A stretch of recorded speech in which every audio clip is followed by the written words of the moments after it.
Kita lanjut bahas BTTH Dunia Para Dewa episode 16. Oke lah, gak usah banyak meng, kita langsung masuk aja ke pembahasan.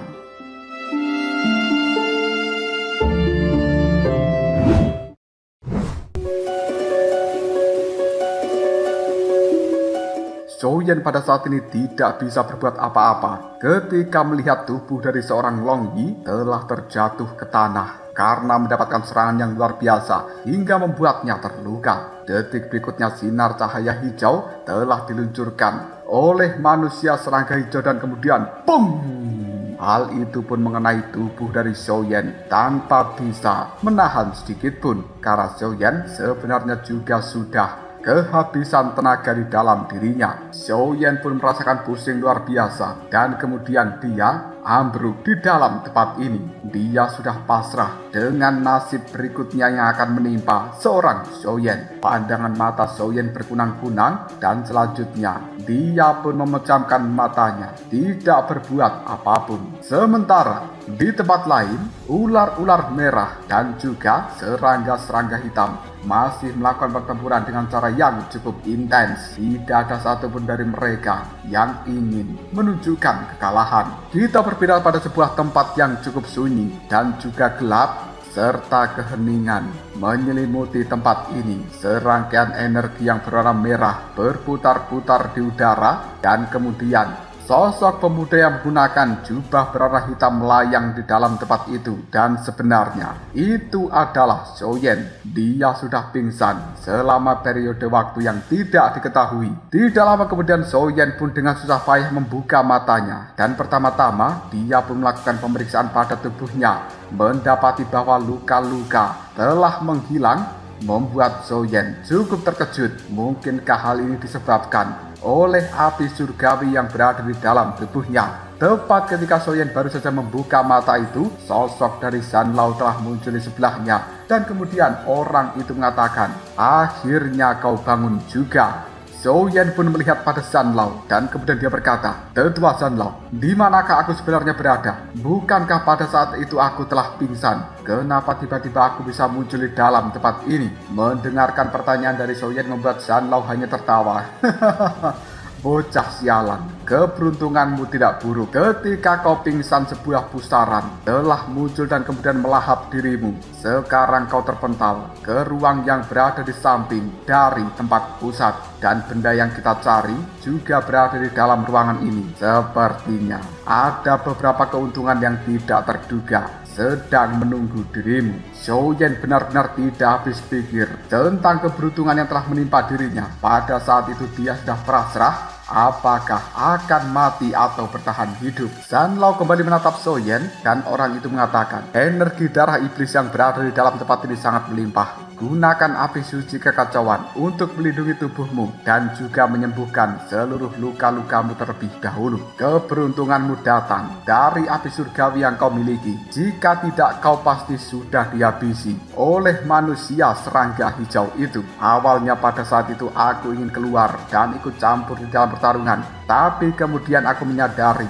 bahwa kekuatan dari manusia serangga hijau sepertinya tidak cukup untuk mengirimkanmu ke dalam kematian." Souyen kemudian menimpali, "Sial, gara-gara makhluk itu aku benar-benar hampir mati." Zanlao kemudian mengatakan, "Sudahlah, jangan banyak bicara. Pertarunganmu sebelumnya sebenarnya juga cukup bagus karena itu telah memberikan sedikit kekuatan fisik bagimu." Raut wajah Souyen langsung berubah drastis karena dia teringat Long Yi dan kemudian mengatakan, "Ngomong-ngomong, bagaimanakah dengan Long Yi?" Karena ketika Souyen akan pingsan pada saat itu dia melihat Long Yi sudah terluka parah dan tergeletak di tanah. Zanlao kemudian menimpali, "Kau tidak perlu khawatir. Long Yi adalah makhluk keajaiban langit dan bumi. Dia tidak akan mudah mendapatkan masalah." Souyen kemudian mengepalkan tinjunya sambil berkata, "Jika sampai sesuatu terjadi pada Long Yi, aku akan membuat seluruh makam iblis ini rata dengan tanah." Zanlao menimpali ucapan Souyen, "Jika begitu cepat pulihkan luka-luka di dalam tubuh dan juga kembalikan energi. Karena aku yakin makhluk yang akan kau hadapi selanjutnya bukan makhluk yang bisa kau anggap remeh." Setelah luka-lukamu pulih secepat mungkin, aku akan memberikan kemampuan supaya kau bisa meratakan makam iblis ini. Xiaoyan hanya bisa menganggukkan kepalanya dan detik berikutnya dia mengambil posisi duduk bersila sambil memejamkan matanya, lalu mengeluarkan kekuatan api suci kekacauan dari dalam tubuhnya untuk memurnikan energi yang berada di tempat sekitar ini supaya bisa diserap masuk ke dalam tubuh dari Xiaoyan. Dan bahkan hal itu juga digunakan untuk menyembuhkan luka-luka Xiaoyan sepenuhnya. Kita berpindah keluar dari tempat Xiaoyan berada. Sekarang kita akan dibawa ke pinggiran dari makam iblis. Kekacauan sudah merajalela. Berbagai gelombang pertempuran terjadi di tempat itu karena pertarungan sengit antara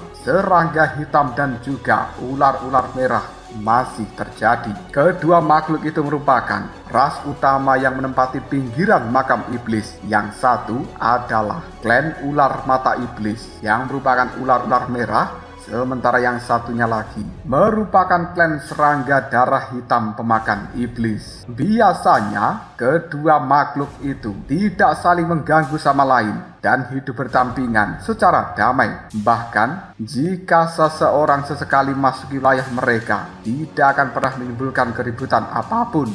Namun saat ini pertarungan yang sengit telah terjadi antar kedua klan itu dan penyebabnya adalah Xiaoyan.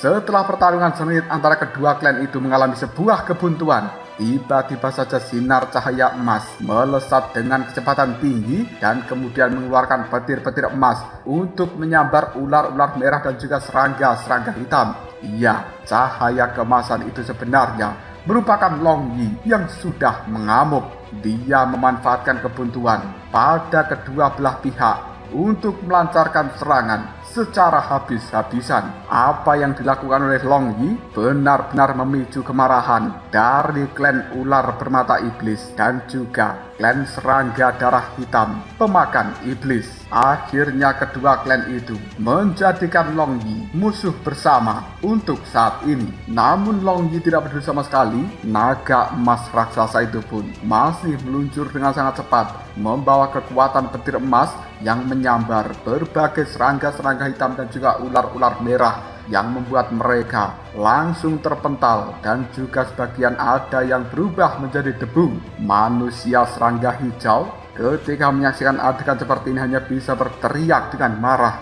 Semuanya dengarkan aku, kalian harus menangkap makhluk itu. Karena saat ini manusia serangga hijau itu telah berusaha untuk menangkap Long Yi, tapi dia tidak bisa melakukannya seorang diri. Sementara Long Yi yang sangat menyadari permasalahan kali ini, dia tidak berani untuk berhenti dan sosoknya berkelebat beberapa kali lalu menghilang. Kita berbeda pada sebuah ruang yang dipenuhi oleh energi berwarna merah pekat. Sosok manusia berjubah hitam yang tidak lain merupakan Xiaoyan duduk dengan tenang di dalam ruang itu karena dia sedang melakukan penyembuhan diri dan juga memulihkan kekuatan di dalam dirinya. Waktu pun terus berjalan dan beberapa hari kemudian Xiaoyan secara perlahan membuka matanya. Kali ini kekuatan di dalam tubuhnya sudah pulih sepenuhnya. Luka-luka juga telah sembuh total. Xiaoyan segera berdiri lalu mengamati tempat sekitar yang masih diselimuti energi berwarna merah. Tidak lama kemudian Zhan Lao kembali muncul ketika dia melihat Xiaoyan sudah keluar dari kultivasinya. Selanjutnya Zhan Lao pun mengatakan, Xiaoyan, ada hal-hal baik di depan sana, tapi aku khawatir kau harus menahan sebagian dari energi darah iblis di dalam tempat ini. Sekarang kau sudah pulih, maka lakukanlah dengan cepat. Xiaoyan hanya bisa menganggukkan kepalanya dan dia harus memanfaatkan waktu yang sekarang karena sebenarnya Xiaoyan juga masih mengkhawatirkan keadaan dari Long Yi yang berada di luar sana sendirian. Untuk bisa memberikan bantuan, kepada Long Yi, maka Xiaoyan harus bisa meningkatkan kekuatannya dengan cepat di dalam tempat ini. Jika tidak dan dia keluar dari ruang rahasia ini, sama artinya dengan mencari kematian. Selain itu, Xiaoyan juga penasaran sebenarnya benda apa yang berada di dalam ruangan ini yang bisa memungkinkan dia untuk langsung menerobos ke bintang 2 Dodi. Tanpa basa-basi lagi, Xiaoyan langsung mengaktifkan kekuatan api yang menyelimuti seluruh tubuhnya. Dia kemudian berkelebat dengan cepat menuju tempat yang diarahkan oleh Zanlao. Dan kali ini Xiaoyan harus benar-benar menerobos. Energi darah iblis yang sangat pekat membuat tubuhnya sedikit terluka. Bahkan api yang menyelimuti tubuh dari Xiaoyan rasa-rasanya juga meredup. Hal itu membuat keringat dingin telah muncul di dahi dari Xiaoyan. Jika sampai api ini padam, maka energi darah iblis akan langsung bersentuhan dengan tubuhnya, dan itu pasti menimbulkan luka yang cukup parah. Xiaoyan yang tidak menyerah sama sekali pada akhirnya, dengan beberapa kilatan dia telah mencapai bagian terdalam dari sebuah ruang aneh yang berwarna merah ini. Tidak lama kemudian pandangan mata dari Xiaoyan pun terbelalak ketika dia menyaksikan sebuah pemandangan yang sangat megah. Sosok berwarna merah terikat oleh rantai besi pada tangan dan juga kakinya. Fluktuasi energi yang cukup mengerikan tersebar dari dalam tubuhnya membuat Xiaoyan merasa cukup luar biasa ketika dia menyaksikan makhluk ini. Tidak lama kemudian Zanlao keluar dari dalam cincin penyimpanan dan kemudian sambil mengelus janggutnya dia berkata, "Xiaoyan, ini adalah keuntungan yang tidak terduga kita. Perkenalkan, boneka iblis. Namun, kau mungkin belum bisa mengendalikan sepenuhnya. Meskipun boneka iblis ini telah tersegel, tapi kekuatannya masih tidak kalah dengan bintang 2 Dodi. Tubuhnya juga sangat tangguh dan keras. Aku rasa serangga-serangga hitam di luar sana menjaga makhluk ini." Xiaoyan pun kemudian menimpali, "Apa? Serangga-serangga hitam itu menjaga benda ini yang sebenarnya benda dengan kekuatan bintang 2 Dodi?" Sebuah boneka iblis dengan kekuatan Dodi bintang 2 memang harta karun yang luar biasa, dan ini akan menjadi penolong hebat bagi Xiaoyan di masa sulitnya. Boneka iblis ini terbentuk dari energi darah dan juga mayat hidup yang tidak terhitung jumlahnya, disempurnakan oleh seorang ahli boneka yang kuat. Boneka iblis ini membawa kebencian yang sangat besar, namun kekuatannya juga dahsyat. Sementara Xiaoyan memiliki kekuatan jiwa alam kaisar yang memungkinkan dirinya untuk bisa mengendalikan boneka ini. Meskipun mungkin cukup sulit, namun hal ini juga masih membutuhkan penyempurnaan lebih lanjut.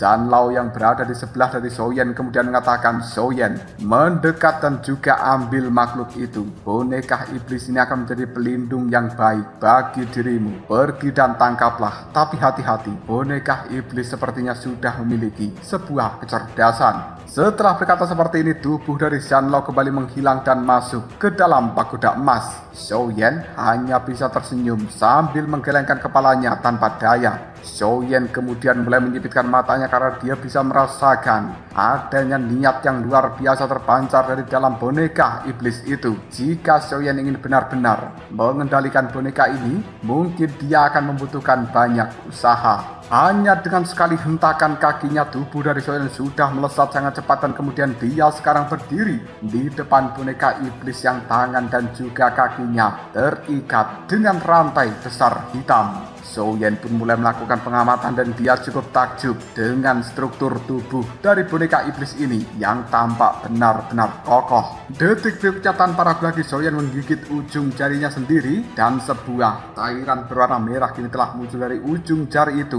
Tangan dari Xiaoyan mulai membentuk sebuah segel tertentu dan kemudian saat ini segel spiritual telah muncul. Xiaoyan akan menggunakan hal ini untuk bisa mengendalikan boneka iblis di depannya. Tanpa ragu lagi Xiaoyan menjentikan jarinya yang kemudian Sebuah simbol segel yang telah terbentuk kini langsung melesat dan menghantam tubuh dari boneka iblis yang telah terikat oleh rantai hitam besar. Dahi dari Soyen saat ini juga telah muncul sebuah simbol yang sama dengan simbol yang telah dia lemparkan pada boneka iblis itu. Kekuatan jiwa dari Soyen melonjak dengan cara yang luar biasa. Dan kemudian aliran dari energi kini telah mengalir ke dalam tubuh dari boneka iblis sepenuhnya, lalu menyatu dengan cepat. Secercah kegembiraan pun muncul di raut wajah dari Soyen karena akhirnya dia berhasil memasukkan jiwa dari mantra jimat ke dalam boneka iblis supaya terhubung dengan dirinya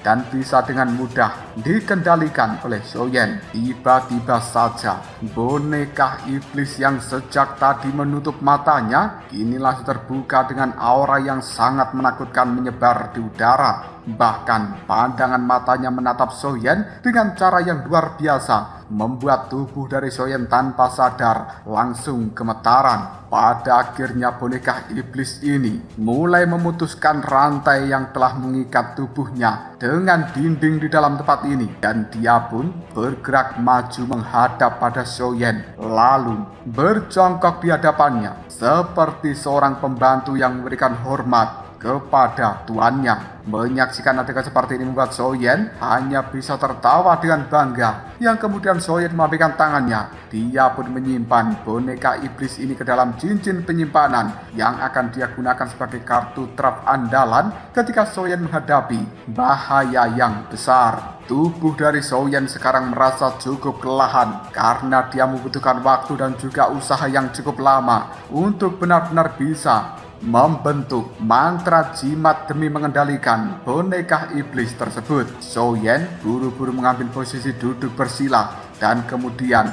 melakukan pemulihan diri. Waktu pun terus berjalan dan detik berikutnya Soyen merasa sudah cukup di dalam pemulihan ini. Dia membuka matanya lalu berdiri dan melihat pada bagian terdalam dari ruang aneh yang diselimuti kabut berwarna merah ini. Menurut apa yang dikatakan oleh Zanlao, boneka iblis hanyalah sebuah keuntungan yang tidak terduga dan hal-hal yang benar-benar luar biasa masih berada di depan sana. Tentu saja semakin dalam menuju tempat ini, maka energi darah iblis alias kabut berwarna merah di bagian terdalam juga cukup padat. Maka dari itu Soyen tidak berani sembarangan melangkah ke depan untuk saat ini sebelum dia benar-benar menemukan cara yang tepat. Namun untungnya, efek dari rumput nether merah yang dimakan Soyen saat itu masih bisa bertahan hingga detik ini. Dan Soyen pun dengan hati-hati menuju bagian terdalam dari ruang merah aneh karena ingin segera mendapatkan hal yang dikatakan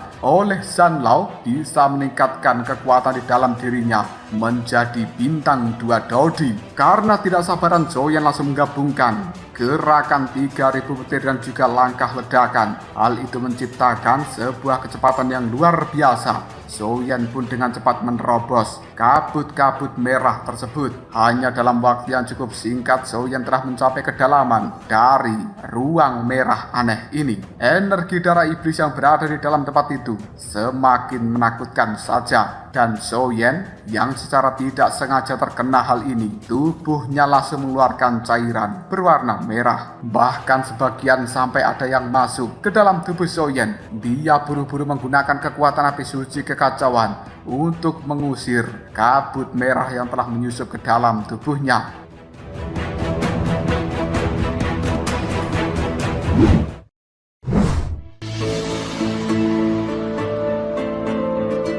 Pada akhirnya, dengan penuh pengorbanan dan juga usaha yang keras, Soyen masih menerobos kabut berwarna merah dan detik berikutnya dia telah tiba di sebuah tempat tertentu. Pandangan mata dari Soyen telah menemukan adanya sebuah simbol bercahaya keemasan yang cukup besar muncul di depan sana. Simbol ini bahkan memancarkan energi yang cukup aneh yang membuat energi di sekitarnya berputar-putar dan juga meluap-luap. Pada akhirnya, Soyen juga telah menemukan bahwa kabut-kabut merah di sekitar simbol keemasan itu semuanya terserap masuk dan juga dimurnikan oleh simbol keemasan. Soyen benar-benar tidak paham seberapa kuatnya energi yang dimiliki oleh simbol kemasan itu. Tidak lama kemudian Zanlao kembali muncul dari dalam cincin penyimpanan dan dia berdiri di samping dari Soyen lalu berkata,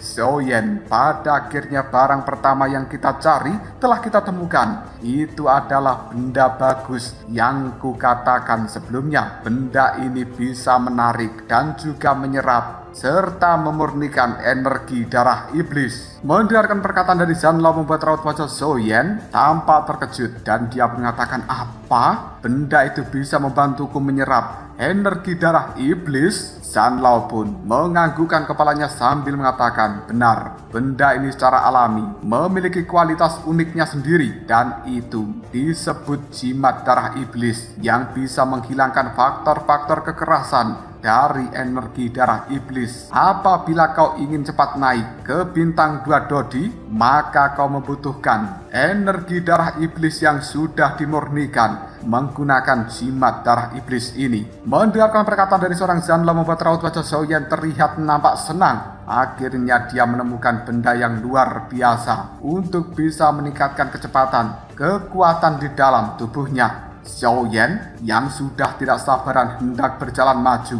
untuk mendapatkan jimat darah iblis itu, namun tiba-tiba saja dia dihentikan oleh Zanlao sambil mengatakan, tunggu dulu, ada iblis roh di dalam tempat ini. Kita tidak menemukan buah transformasi iblis pada waktu itu, jadi sekarang tidak ada cara lain selain bertarung secara langsung melawan makhluk tersebut, tapi hanya dengan kekuatanmu, kau masih bukan tandingannya. Mendengarkan ucapan dari seorang Zanlao membuat Soyen menyipitkan matanya lalu berkata, terus apa yang harus kulakukan? Katanya harus bertarung, tapi kekuatanku bukan tandingannya. Zanlao pun mendengus dan kemudian sambil mengusap jenggotnya, dia berkata, gunakan boneka iblis yang baru saja kau dapatkan. Benda itu juga merupakan produk dari dalam tempat ini. Soyen mendengarkan hal seperti itu hanya bisa menganggukkan kepalanya dan tanpa berpikir panjang dia melambaikan tangan untuk mengeluarkan boneka iblis dari dalam cincin penyimpanan. Soyen juga ingin melihat serta menguji kemampuan apa yang dimiliki oleh boneka iblis yang baru saja menjadi kartu trafnya itu. Kemunculan dari boneka iblis ini membuat Zanlao menatapnya dengan tajam dan kemudian dia mengatakan,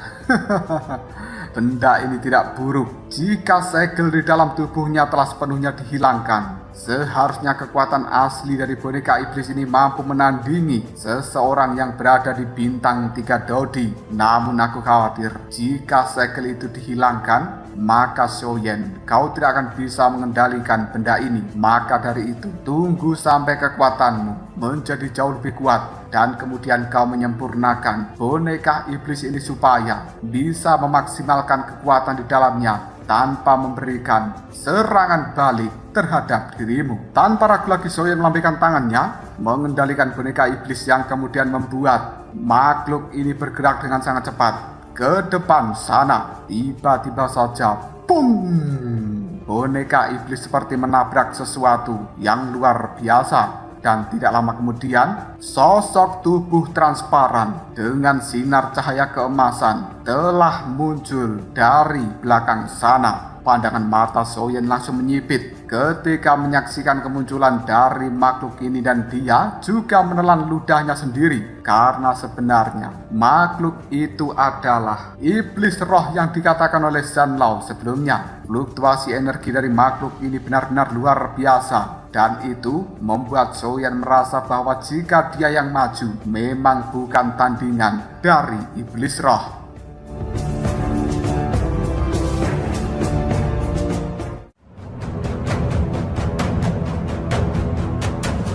Lalu apakah yang akan terjadi selanjutnya? Mungkinkah Soyen akan mampu menggunakan boneka iblis untuk mengalahkan iblis roh dan kemudian mendapatkan jimat darah iblis? Jika kalian penasaran, tunggu aja jawabannya di next video. Kau berasa.